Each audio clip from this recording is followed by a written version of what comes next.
જાય તો ઘણી બધી સમસ્યાઓનું નિરાકરણ આપોઆપ થઈ જાય એમ છે.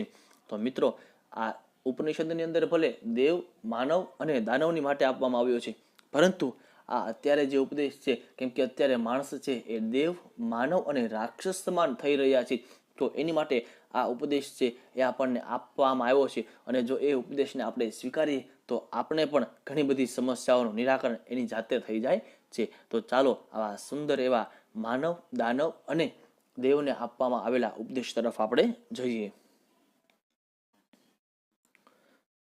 ઉપનિષત્સુ સંવાદરૂપેણ અતીવ મનોહરાહ ઉપદેશાહ શોભંતે. ઉપનિષત્સુ એટલે ઉપનિષદોમાં સંવાદ રૂપેણ, સંવાદ રૂપે, અતીવ એટલે ખૂબ જ, મનોહરાહ, મનોહરાહ એટલે મનને હરી લે તેવા, મનને ગમી જાય તેવા, ઉપદેશાહ એટલે કે ઉપદેશો, શોભંતે એટલે શોભે છે. અને ઉપનિષદની અંદર સંવાદ રૂપે ખૂબ જ મનોહર ઉપદેશો શોભે છે. અત્ર એતરેય ઉપનિષતઃ પંચમાધ્યાયસ્ય દ્વિતીये બ્રાહ્મણે સ્વપુત્રાન પ્રતિ પ્રજાપતેઃ યહ ઉપદેશઃ ઉપલભ્યતે તદત્ર પ્રસ્તુયતે. અત્ર એટલે અહીં, ઐતરેય ઉપનિષદઃ એટલે કે એતરેય ઉપનિષદના પંચમાધ્યાયસ્ય પાંચમા અધ્યાયના દ્વિતીય બ્રાહ્મણે બીજા બ્રાહ્મણમાં સ્વપુત્રાન પ્રતિ પોતાના પુત્રોની તરફ પ્રજાપતે એટલે કે પ્રજાપતિ બ્રહ્માજીનો યહ એટલે જે, ઉપદેશ એટલે ઉપદેશ, ઉપલભ્યતે એટલે આપ્યો છે, મળ્યો છે, તદત્ર પ્રસ્તુયતે તે અહીંયા પ્રસ્તુત કરવામાં આવ્યો છે. અહીં ઐતરેય ઉપનિષદમાં પાંચમા અધ્યાયના બીજા બ્રાહ્મણમાં પોતાના પુત્રોને પ્રજાપતિ બ્રહ્માજીનો જે ઉપદેશ પ્રાપ્ત થાય છે તે અહીં પ્રસ્તુત કરવામાં આવ્યો છે. એટલે કે અહીંયા જે બ્રહ્માજીએ ઉપદેશ આપેલો છે તે ઉપદેશ અહીંયા પ્રસ્તુત કરવામાં આવ્યો છે. તો ચાલો તે ઉપદેશ તરફ આપણે જઈએ. પ્રજાપતે ત્રયઃ પુત્રાઃ દેવાઃ મનુષ્યાઃ અસુરાઃ ચ આસન. પ્રજાપતે એટલે પ્રજાપતિ બ્રહ્માના, ત્રયઃ એટલે ત્રણ, પુત્રાઃ એટલે પુત્રો, દેવાઃ એટલે દેવો, મનુષ્યાઃ એટલે મનુષ્યો, અસુરાઃ એટલે અસુરો, ચ એટલે અને, આસન એટલે હતા. પ્રજાપતિ બ્રહ્માના ત્રણ પુત્રો દેવો, મનુષ્યો અને અસુરો હતા. તેષુ દેવાઃ પ્રજાપતિમ પ્રથમમ પ્રાર્થિતવन्तઃ યત અસ્મભ્યમ હિતકારકમ અક્ષરમ ઉપદિશતુ ઇતિ. તો એના જે ત્રણ પુત્રો હતા તેમાંથી દેવાહ એટલે દેવતાઓ, પ્રજાપતિ એટલે કે પ્રજાપતિ બ્રહ્માને, પ્રથમમ એટલે પહેલા, પ્રાર્થિતવંતઃ પ્રાર્થના કરે છે, યત કે અસ્મભ્યમ અમને લોકોને, હિતકારકમ અમારી માટે હિતકારી હોય તેવો, કલ્યાણકારી હોય તેવો, અક્ષરમ એટલે અક્ષર, ઉપદિશતુ ઇતિ ઉપદેશ આપો, એટલે કે અમારા માટે કલ્યાણકારી હોય તેવો એક અક્ષર છે તેનો ઉપદેશ અમને આપો. સંપૂર્ણ વાક્ય જોઈએ. તેમાંથી દેવોએ પહેલા બ્રહ્માજીને પ્રાર્થના કરી કે અમને હિતકારક અક્ષર વર્ણનો ઉપદેશ આપો. તદા પ્રજાપતિ દ ઇતિ પ્રોક્તવાન. તદા એટલે ત્યારે, પ્રજાપતિ એટલે બ્રહ્માજી, દ એટલે દ, ઇતિ એટલે એમ, પ્રોક્તવાન એટલે કહ્યું, અને ત્યારે પ્રજાપતિ બ્રહ્માએ દ એમ કહ્યું. તો દનો અર્થ શું થાય? અર્થાત દામ્યત ઇતિ. અર્થાત એટલે કે દામ્યત એટલે દમન કરો, ઇતિ એમ. ત્યારે પ્રજાપતિએ દ એવો અક્ષર કહ્યો, અર્થાત દમન કરો, એટલે કે તમે લોકો દમન કરો. અસ્ય અયમ આશય. આનો આશય આવો છે કે દેવાહ સંયમમ કુર્વંતુ ઇતિ પ્રજાપતેઃ ઉપદેશ. આનો આશય, આનો ઉદ્દેશ્ય એ છે કે દેવાહ એટલે કે દેવતાઓ, સંયમમ એટલે કે સંયમ, કુર્વંતુ કરો, ઇતિ એમ, પ્રજાપતેઃ ઉપદેશ પ્રજાપતિ બ્રહ્માનો ઉપદેશ છે. આનો આશય એ છે કે દેવતાઓ છે તે સંયમ રાખો એવો પ્રજાપતિનો ઉપદેશ છે. યતોહિ દેવાનામ કૃતે બહવઃ ભોગાઃ સુલભાઃ સંતિ. યતઃ એણે આવો પ્રજાપતિ બ્રહ્માજી આવો ઉપદેશ શું કામ આપ્યો? યતઃ કેમ કે, હિ એટલે જ, દેવાનામ કૃતે દેવતાઓના માટે, બહવઃ ઘણા બધા, ભોગાઃ એટલે કે ભોગવાની સાધન સામગ્રીઓ, સુલભાઃ એટલે કે સરળતાથી મળી શકે છે, મેળવી શકે છે, સંતિ એટલે છે. કેમ કે દેવતાઓ માટે ઘણા ભોગના સાધનો સરળતાથી મળી શકે એવા છે. એટલા માટે દેવતા અને બ્રહ્માજી એવું કહે છે કે તમે સંયમ કરો. અતએવ પ્રજાપતિ ઉપદિષ્ટવાન યત यूयम स्वभावतः अदान्तः अतः युष्माभिः दन्तैः भाव्यमिति. અત એટલા માટે એવ એટલે જ પ્રજાપતિ એટલે બ્રહ્માજી ઉપદિષ્ટવાન ઉપદેશ આપે છે. યત એટલે કે યુયમ એટલે તમે લોકો સ્વભાવતઃ સ્વભાવથી અદાંતઃ એટલે કે અદાંતઃ એટલે કે તમે ઇન્દ્રિયોનો વિજય નથી કરી શકા, તમે સંયમી નથી તેવા. અતઃ માટે યુષ્માભિ તમે લોકો દંતૈહિ ઇન્દ્રિયોનો સંયમ કરો, ભાવ્યમ ઇતિ કરો એમ. તો એટલા માટે જ પ્રજાપતિ ઉપદેશ આપ્યો કે તમે બધા સ્વભાવથી દમન ન કરનારા એટલે કે અજિતેન્દ્રિય છો, માટે તમારે બધાએ દમન કરનારા જીતેન્દ્રિય બનવું જોઈએ. સંપૂર્ણ પેરેગ્રાફ છે, ફરીથી જોઈએ. પ્રજાપતિ બ્રહ્માના 3 પુત્રો દેવો, મનુષ્ય અને અસુરો હતા. તેમાંથી દેવોએ પહેલા બ્રહ્માજીને પ્રાર્થના કરી કે એમને હિતકારક અક્ષર વર્ણનો ઉપદેશ આપો. ત્યારે પ્રજાપતિએ દ એવો અક્ષર કહ્યો, અર્થાત દમન કરો. આનો આશય આ પ્રમાણે છે: દેવતાઓ સંયમ રાખો એવો પ્રજાપતિનો ઉપદેશ છે, કેમ કે દેવતાઓ માટે ઘણા ભોગના સાધનો સરળતાથી મળી શકે એવા છે. એટલા માટે જ પ્રજાપતિએ ઉપદેશ આપ્યો કે તમે બધા સ્વભાવથી જ દમન ન કરનારા અજિતેન્દ્રિયો છો, માટે તમારે બધાએ દમન કરનારા જીતેન્દ્રિય બનવું જોઈએ.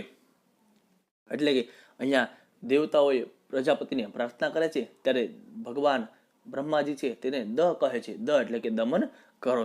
ચાલો ત્યાર પછી આગળ શું થાય છે તે આપણે જોઈએ. તતઃ મનુષ્યાઃ ભગવંતમ પ્રજાપતિમ પ્રાર્થિતવંતઃ. તતઃ એટલે પછી મનુષ્યાઃ એટલે મનુષ્યો ભગવંતમ પ્રજાપતિમ ભગવાન પ્રજાપતિ બ્રહ્માજીને પ્રાર્થિતવંતઃ પ્રાર્થના કરે છે. ત્યાર પછી મનુષ્યો છે તે પ્રજાપતિને બ્રહ્માજીને પ્રાર્થના કરે છે. શું પ્રાર્થના કરે છે? અસ્માકમ કૃતેપી હિતકારકમ અક્ષરમ ઉપદિશતુ ઇતિ. અસ્માકમ એટલે અમારા, કૃતે એટલે કે અમારા માટે પણ, હિતકારકમ હિતકારક હોય, કલ્યાણકારી હોય તેવો, અક્ષરમ એટલે અક્ષર, ઉપદિશતુ ઇતિ એનો ઉપદેશ આપો. અને ત્યાર પછી મનુષ્યોએ ભગવાન પ્રજાપતિને પ્રાર્થના કરી, અમારા માટે પણ હિતકારક વર્ણનો ઉપદેશ આપો. તદા પ્રજાપતિ દ ઇતિ પ્રોક્તવાન. તદા એટલે ત્યારે, પ્રજાપતિ એટલે બ્રહ્માજી, દ ઇતિ પ્રોક્તવાન દ એમ કહ્યું, અર્થાત દત્ત એટલે કે આપો. ત્યારે પ્રજાપતિ બ્રહ્માજીએ દ એવો અક્ષર આપ્યો એટલે કે દાન આપો. અસ્યાયમ આશયઃ મનુષ્યાઃ સ્વભાવતઃ લુબ્ધાઃ સંતિ. અસ્ય એટલે આનો, અયમ એટલે આ, આશય એટલે હેતુ. આનો આ આશય છે કે મનુષ્યાઃ એટલે કે મનુષ્યો સ્વભાવતઃ સ્વભાવથી, લુબ્ધાઃ સંતિ મનુષ્યો છે તે સ્વભાવથી કેવા છે? લુબ્ધાઃ. લુબ્ધાઃ એટલે લોભી. આનો આશય આ છે કે મનુષ્યો સ્વભાવથી લોભી, કંજૂસ હોય છે. અતઃ તે દાનમ કુર્વન્તુ ઇતિ પ્રજાપતેઃ ઉપદેશઃ. અતઃ એટલા માટે, તે એટલે તે મનુષ્યો, દાનમ એટલે દાન, કુર્વન્તુ એટલે કરો, ઇતિ એમ, પ્રજાપતેઃ એટલે પ્રજાપતિ બ્રહ્માજીનો, ઉપદેશઃ એટલે ઉપદેશ, એટલા માટે તે દાન કરો એમ પ્રજાપતિનો ઉપદેશ છે. ચાલો આ ફરીથી મનુષ્ય ભગવાને પ્રાર્થના કરે છે તે પેરેગ્રાફ જોઈએ. પછી મનુષ્યોએ ભગવાન પ્રજાપતિને પ્રાર્થના કરી, અમારા માટે પણ હિતકારક વર્ણનો ઉપદેશ આપો. ત્યારે પ્રજાપતિ બ્રહ્માજીએ દ એવો અક્ષર આપ્યો એટલે કે દાન આપો. આનો આશય આ છે, મનુષ્યો સ્વભાવથી લોભી, કંજૂસ હોય છે, એટલા માટે તે દાન કરે એમ પ્રજાપતિ બ્રહ્માનો ઉપદેશ છે. ચાલો હવે દેવતાઓ માટે પણ દ એટલે કે દામ્યત દમન કરો. મનુષ્ય માટે દ એટલે કે દત્ત એટલે આપો. અને હવે ત્યાર પછી રાક્ષસોની માટે શું આપે છે તે આપણે આગળ જોઈએ. તતઃ અસુરાઃ ભગવંતમ પ્રજાપતિમ પ્રાર્થિતવંતઃ. તતઃ એટલે પછી, અસુરાઃ એટલે અસુરો, ભગવંતમ એટલે ભગવાન પ્રજાપતિમ ભગવાન બ્રહ્માજીને, પ્રાર્થિતવંતઃ પ્રાર્થના કરે છે. અને ત્યાર પછી અસુરો છે, દાનવો છે તે ભગવાન પ્રજાપતિને પ્રાર્થના કરે છે.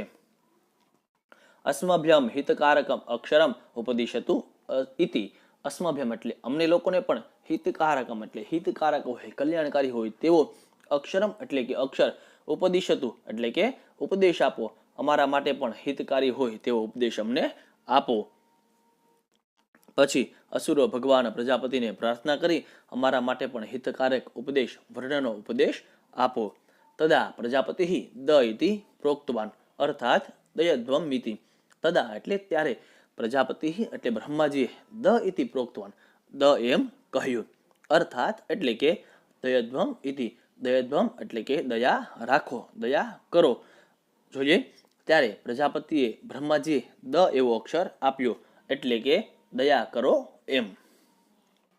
અસ્ય અયમ આશય આનો આશય આ છે કે અસુરાહ સ્વભાવતઃ એવ ક્રૂરાહ હિંસાદિપરાહ સંતિ.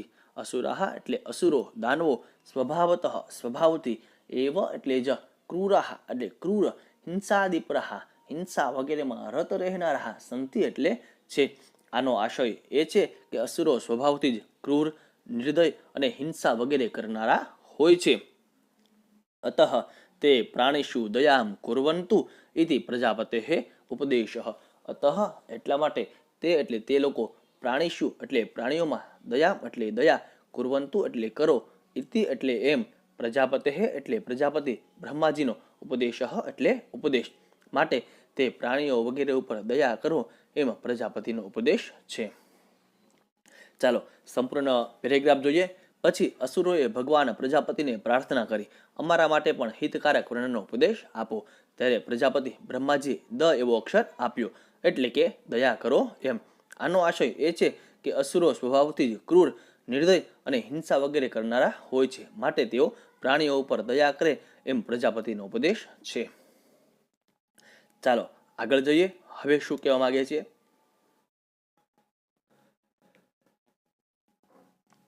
તતઃ પ્રજાપતિ રૂવાચ તદેવ દૈવી વાગનો વદતી દ દ ઇતિ. તતઃ ત્યાર પછી પ્રજાપતિ રૂવાચ પ્રજાપતિ કહે છે એતદેવ તત એટલે તે, એતદેવ એટલે આ, દૈવી એટલે કે દૈવી, વાક અનુવદતી વાક એટલે વાણી, અનુવદતી એટલે બોલે છે, દ દ દ ઇતિ દ દ દ એમ. ત્યાર પછી પ્રજાપતિ આ જ દૈવી વાણી બોલે છે, દ દ એમ. દામ્યત દત્ત દયદ્વમ મિતિ. દામ્યત એટલે દમન કરો, દત્ત એટલે આપો, દયદ્વમ એટલે દયા રાખો. દમન કરો, દાન કરો અને દયા રાખો. એતત ત્રયમ શિક્ષિત દમમ દાનમ દયામિતિ. એતત એટલે આ ત્રણ, શિક્ષિત એટલે શીખવે છે, દમમ એટલે દમન કરવું, દાનમ એટલે દાન કરવું, દયામ ઇતિ એટલે દયા કરવી. આ ત્રણ દમન, દાન અને દયા શીખવા જોઈએ છે. તદેવ એતત્રયમ હિતમ ઇચ્છતા જનેન અનુષ્ઠેયમ ઇતિ ઉપદેશસ્ય સારઃ બોદ્ધવ્યઃ. તદેવ તત્એવ તો આજ, એતત્રયમ આ ત્રણેય, હિતમ ઇચ્છતા હિત ઈચ્છનારા જે કલ્યાણ ઈચ્છે છે તેવા, જનેન એટલે કે માણસે, અનુષ્ઠેયમ એનું અનુષ્ઠાન કરવું જોઈએ, ઇતિ આ ઉપદેશસ્ય આ જે ઉપદેશ છે તેનો, સારઃ એટલે કે સાર, બોદ્ધવ્ય એટલે જાણવો જોઈએ. તેમજ આ ત્રણેય હિત કલ્યાણ ઈચ્છનારા જે માણસ છે તેમણે આ ત્રણેય દમન, દાન અને દયા આચરવા જોઈએ એમ ઉપદેશનો સાર છે તે આપણે જાણવો જોઈએ. વસ્તુતસ્તુ માનવાઃ એવ ઉત્તમ ગુણોપેતાઃ દેવાઃ લોભપરાયણાઃ મનુષ્યાઃ હિંસાદિ દોષ દૂષિતાઃ ચ રાક્ષસાઃ ભવન્તિ.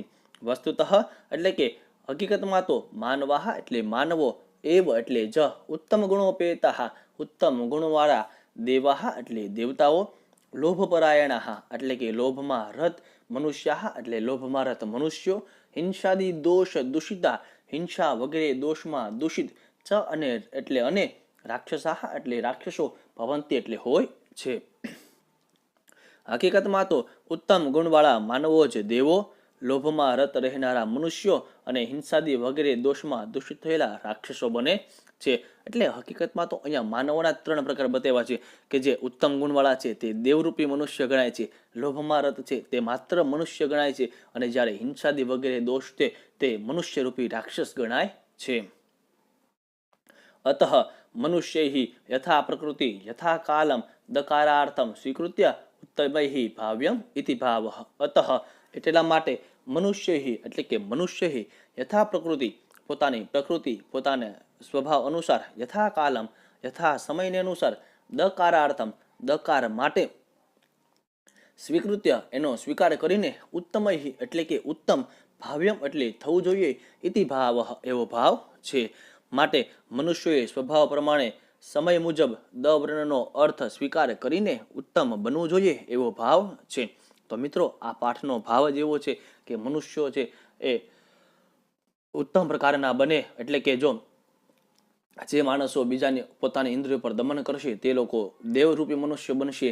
જે મનુષ્યો છે તે દાન આપશે તે સારા એવા બનશે. અને જે લોકો દયા રાખશે આ ત્રણેય પ્રકારના મનુષ્યોએ આ ત્રણેય દને પોતાના જીવનમાં આચરવા જોઈએ. તો મિત્રો અહીંયા આ પાઠનો ઉદ્દેશ્ય એવો છે કે મનુષ્યએ દમન કરવું, દાન કરવું અને દયા કરવી આ ત્રણેય ભાવ છે આપણે સ્વીકારવા જોઈએ. ચાલો મિત્રો અહીંયા આપણો પાઠ પૂર્ણ થાય છે. ફરીથી આપણે આગળના પાઠે મળીશું. વિદ્યાર્થી મિત્રો આ ટોપિકને લઈને કોઈ પ્રશ્ન હોય તો તમે કોમેન્ટ બોક્સમાં કોમેન્ટ કરી શકો છો. અને મિત્રો હજુ સુધી તમે અમારી ચેનલ સબસ્ક્રાઈબ નથી કરી તો સબસ્ક્રાઈબ કરી નાખજો જેનાથી આગળના વિડીયો તમને સમયસર મળતા રહે.